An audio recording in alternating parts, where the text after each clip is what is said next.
Saludos estimados tutorados, continuando con el seminario de tesis en la maestría en educación, vamos a abordar la enorme importancia y desafío que tiene el diseñar y construir nuestro marco teórico.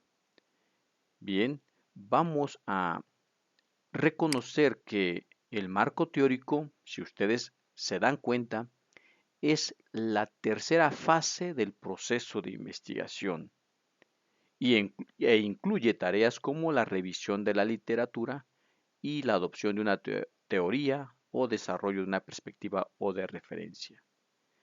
No obstante, antes de abordar esos elementos, quisiéramos decir que existen varias opiniones, visiones y perspectivas de cuándo se debe empezar a construir este marco teórico.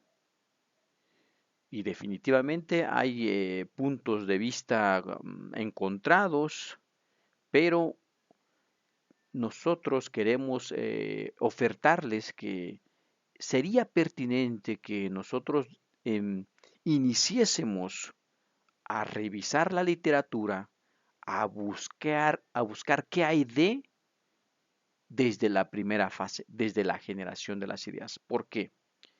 Porque si bien es cierto, aparece a temprano proceso de la investigación, no necesariamente tendríamos que esperar hasta ese momento para empezar a escudriñar qué hay de. Sería bueno o pertinente que nosotros desde la concepción de la idea de investigar, es decir, desde que conocemos nuestro objeto de estudio, nos demos a la tarea de investigar, buscar en todo este mundo de información que hay de lo que nosotros queremos investigar. Y verán que con esta actividad ustedes podrán subsanar muchísimas dudas que se tengan durante el proceso mismo. Sin embargo, también pueden optar por esperar hasta ese momento en el hecho de que toda vez que se tenga ya la idea y se haya planteado como un problema ya de manera concreto, pues empezar a revisar la literatura que existe en relación a esto. Bien, entonces un marco teórico, vamos a decir, no es un puñado de conceptos, de teorías, de términos, de ideas inclusive, que nosotros vamos a plasmar en nuestro informe o en nuestra redacción de informe de investigación. No, por favor. Tenemos que ser muy críticos de lo que ponemos allí, porque no todo aquello que coloquemos formará parte de nuestro marco teórico. ¿Qué es de manera concreta el marco teórico entonces? Bueno, el marco teórico viene a ser o es parte del documento recepcional, pero que contiene, sí, teorías, conceptos, sí, pero que están, vamos, totalmente vinculados a nuestro proyecto de investigación. ¿Qué quiere decir con eso? Que de alguna manera permiten aclararlo o permiten potenciarlo, perdón, de tal manera que al contrastar lo que se ha encontrado y lo que se ha hecho a través de la historia con respecto a lo que estamos en este momento observando y lo que estamos haciendo, haya un análisis crítico y nos permita referenciar o argumentar de manera académica cómo está ahora el fenómeno, situación o problema de estudio. En suma, el marco teórico, vuelvo a recalcar, no es, vamos a decir, aunque pareciese, no es un listado de conceptos que nos permiten a nosotros, no sé, referenciar las características o describir, ¿verdad? No, va más allá. Yo le comento a las personas que a veces asesoro en el sentido particular de la investigación, que sí, son los conceptos, sí pueden ser términos, sí pueden ser ideas, pero que esas ideas me permitan a mí cada vez clarificar más mi fenómeno, cada vez hacerlo más evidente, que nos permita cada vez mostrarlo de manera más precisa, más concreta.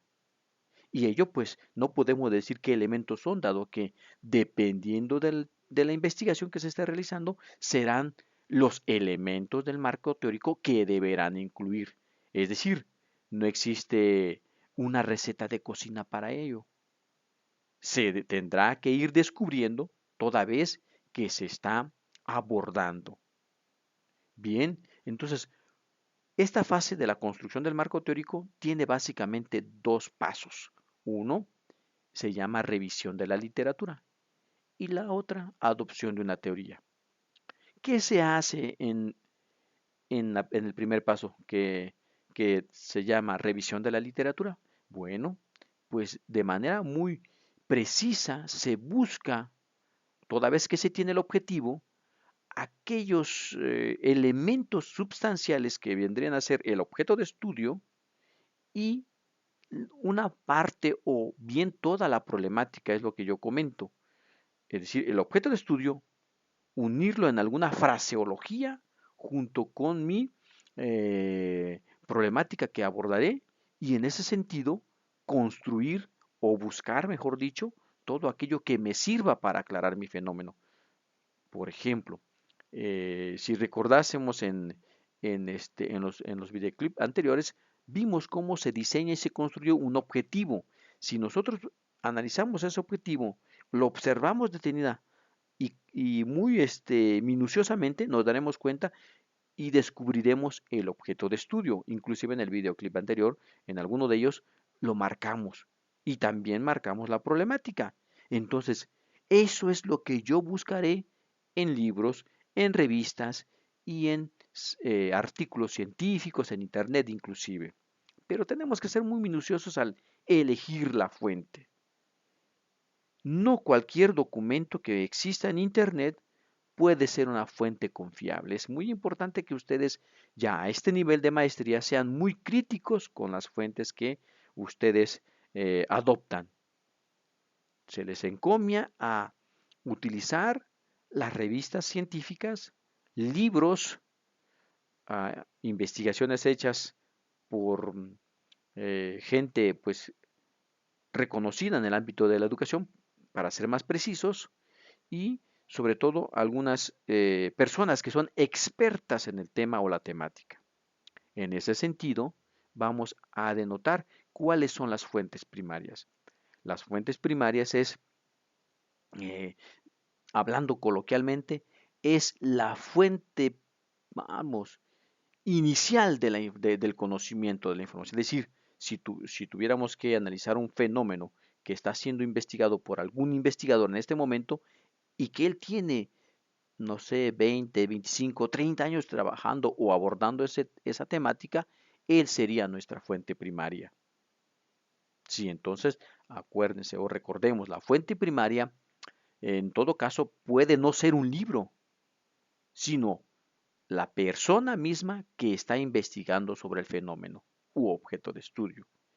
Otro caso muy especial, imaginemos que nosotros fuésemos o estuviésemos realizando una investigación biográfica, por ejemplo, sobre la vida de Zapata, a colación que vivimos aquí en el estado de Morelos, y sabemos que en tal poblado de nuestro estado existe la última persona que convivió y estuvo relacionado con el movimiento zapatista y que convivió precisamente con él, ese sería nuestra fuente primaria. Vean, entonces, la fuente primaria es, vamos, de donde emana el conocimiento o la información. Las fuentes secundarias son aquellas que ya son escritas por terceras personas, es decir, alguien ya escribió a partir de una fuente primaria, lo escribe en un libro, y ahora sí, este libro pasa a ser una fuente secundaria. Y claro, un libro también puede ser una fuente primaria, siempre y cuando el creador de esa teoría, concepto o tema o temática o idea la escribiese en ese libro y no hubiese otra manera de concebirla o conseguirla. Entonces sí, un libro puede ser una fuente primaria, pero hay que tener esa habilidad de deslindar que es una fuente primaria y una fuente secundaria. Entonces, en la mayoría de los casos, y me atrevo a asegurar esto, en la mayoría de los casos los libros son fuentes secundarias. La fuente primaria, vuelvo a recalcar, es de donde emerge el conocimiento o la información. Y si ya otra persona escribe sobre ello, pues ya es una fuente secundaria. Una fuente terciaria, pues como vemos, es todo lo demás que existe, tanto internet, tanto documentos encontrados en algunas revistas, vamos a decir, electrónicas, a lo mejor en algunas revistas científicas, pero con una temática que ya ha sido abordada por varios autores y que la fuente principal pues ya ha cedido esa información a varios, entonces esta ya se puede convertir en fuente terciaria. Entonces, pues desafortunada o afortunadamente, si nosotros quisiéramos saber qué tipo de información fuésemos a generar con nuestro proyecto de investigación, tendríamos que analizar si verdaderamente esto que estamos trabajando es inédito, sería fuente primaria. Pero si ya estamos trabajando a partir de otros hallazgos, sería fuente secundaria. Y si ya es un tema súper abordado, entonces yo creo que ya estaríamos en la fuente terciaria. Bueno, es un poquito difícil concebir eso, pero es pertinente que se haga. Muy bien. El otro pasito que tiene el diseño y construcción del marco teórico es la adopción de una teoría o desarrollo de una perspectiva o de referencia. ¿Qué quiero decir con eso? En palabras más, palabras menos, yo les digo a mis estudiantes, busquen quién ha trabajado lo que ustedes están trabajando y con base en las fuentes primarias, vamos, en las fuentes primarias, denotar la teoría, la idea, el concepto que haga hacer o que haga que mi fenómeno, objeto de estudio, problema o situación sea claro. Es decir, que lo muestre y que lo haga patente. ¿Por qué? Porque no podemos nosotros con nuestras propias palabras o con nuestros propios argumentos hacer evidente eso. Nos faltaría argumentación académica, científica y teórica. Lamentablemente tenemos que apoyarnos de los que ya han labrado el campo mucho antes que nosotros. Es decir, gente que ya ha estado y que ya a partir de sus estudios generó la teoría, por ejemplo, llamada Zygmunt Bauman, de la sociedad líquida. Y un servidor adoptaría el concepto o el término de la sociedad líquida, básicamente es un concepto de la sociedad líquida, y lo emplearía. Pero yo, mis trabajos realizados a partir de esa teoría, no serían una fuente primaria para empezar. Pero sí, Zygmunt Bauman es la fuente primaria en la teoría o concepto de la sociedad líquida.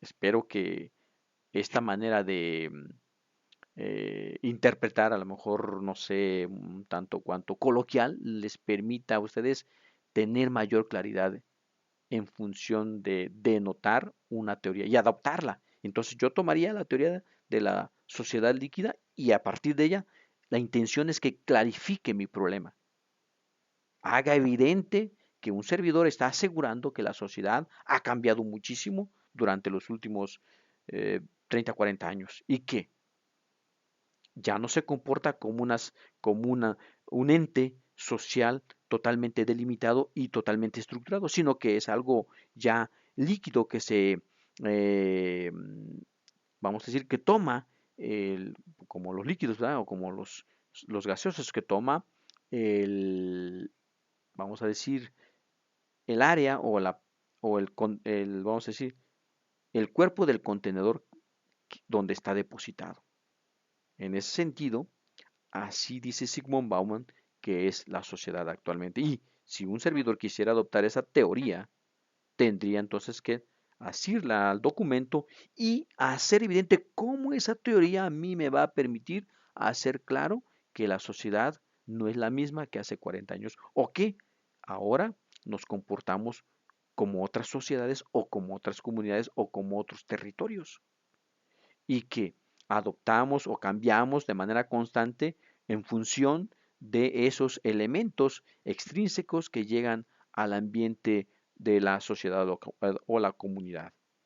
Bueno, mi nombre José Felipe Duque Duarte. Espero que este videoclip nos dé una idea de qué es el marco teórico. En sucesivos videoclips vamos a tomar algunos ejemplos para que ustedes vayan observando cómo se construye. Y lo vamos a hacer de manera muy sencilla, considerando un índice. En los documentos que ustedes denotan allí, en este aula virtual, se podrán dar cuenta que algunos autores eh, expresan y nos invitan a utilizar esos índices que nos permiten a nosotros mostrar aquello que queremos mostrar y adoptando la teoría o la perspectiva de referencia que nos muestra más claridad al definir o al denotar nuestro objeto de estudio. Muchísimas gracias.